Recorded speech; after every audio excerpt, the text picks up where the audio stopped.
What's up guys, Everything Apple Pro here, and as is yearly tradition, let's compare every model of the iPhone for the second time in 2016. And no, iOS 10 removes my famous slide to unlock shot, so I cannot do that anymore. Here's a click to unlock instead. And for the 9th year of the iPhone, we've got new arrivals. They remind me so much of the iPhone 3G release. As we arrive at iPhone's first birthday, we're gonna take it to the next level. Today, we're introducing the iPhone 3G.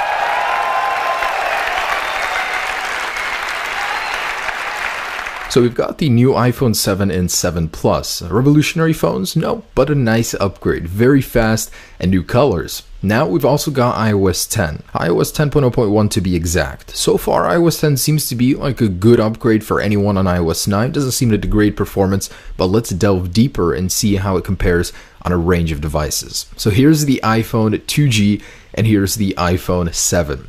Apple told us it is exactly 120 times faster than that phone which you had in your pocket just 9 years ago. That is insane. So we're at a point where we're seeing diminished returns on speed with new phones, and that's exactly why I wanted to make this video, to put into perspective every iPhone release and show you guys just how much faster phones are nowadays compared to them back in the day, to show you how your phone compares, that it's not as slow as you think. And with the arrival of iOS 10 and 2 new iPhones, this is going to be a very interesting test. I was looking forward to making this. So let's start up with the startup test. I've got a new 16-port USB hub. These are getting harder and harder to find in huge configurations, but 3, 2, 1, and they're off. So I try to get this as even as possible. With this kind of an adapter, it's not going to be 100% certain that they're starting up at the same time, but it'll be very close. And in my other test, I compare an iOS 9 to iOS 10, and in most cases iOS 10 starts up slower.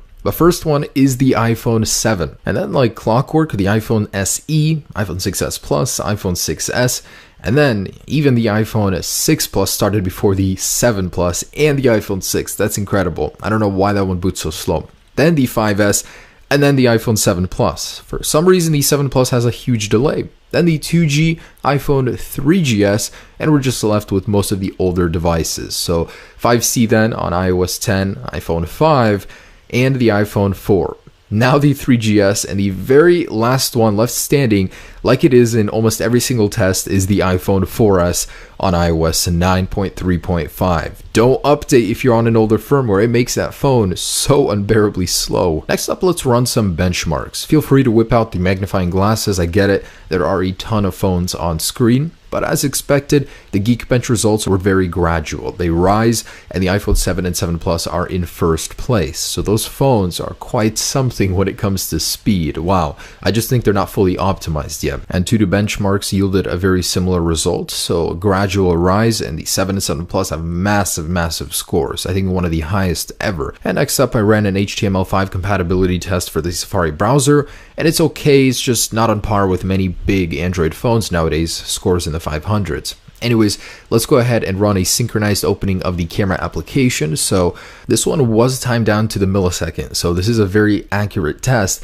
Launching the camera application was pretty fast, but the 7 and 7 Plus were not the fastest to open it. Now this concludes the speed portion of the video. Of course, the newer the iPhone is, the better it performed. The older phones had a difficulty keeping up, but in some cases outperformed the newer ones. That's what was surprising. So I just wanted to say, it's not always smart to update your phone to a newer firmware right away, as it can degrade the performance of your device. In this case, iOS 10 does, but not too much. So next up, audio. Every iPhone so far has had a headphone jack except this year's, so it better make up for it in another way with speaker output. Apple included new stereo speakers in the new iPhones, so I'm very excited to test those out, and they did not disappoint. The older phones were pretty low on the decibel meter scale, but the new ones, oh my goodness, they are loud. And next up, the heat test. So while charging and running benchmarks at the same time for about 10 minutes, I went ahead and measured the hottest point on each iPhone, and the newer ones actually run pretty cool. So it's very interesting to note that the larger Plus models dissipate heat more.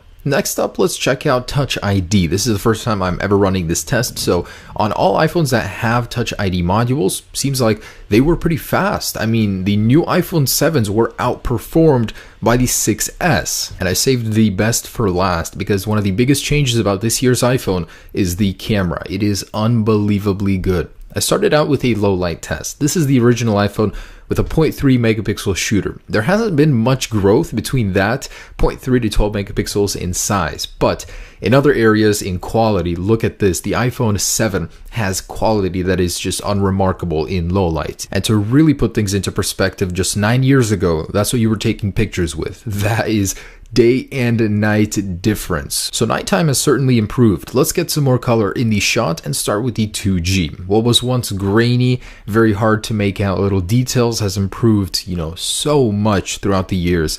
And when it comes to the larger iPhone 6 and 6S and 7 Plus models, all that quality is just amazing. So you can really zoom in and get details.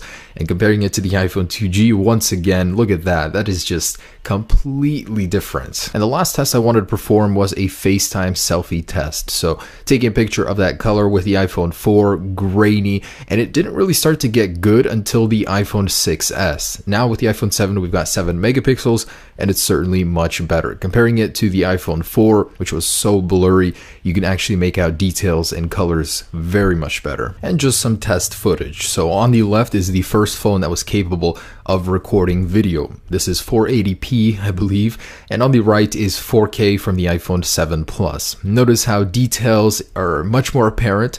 There's no shutter. It's just so much more improved. Now, it took 9 generations of iPhones to get here, but I think Apple is on the right track. So that is every model of the iPhone compared in 2016. I literally almost pulled my hair out making this video. It was so difficult, but here it is, guys, and I appreciate you guys watching. Please leave me a like. I would very much appreciate it. Have a great day and hold your iPhone 7 and 7 Plus closely, knowing it took so much time and refinement to finally get here.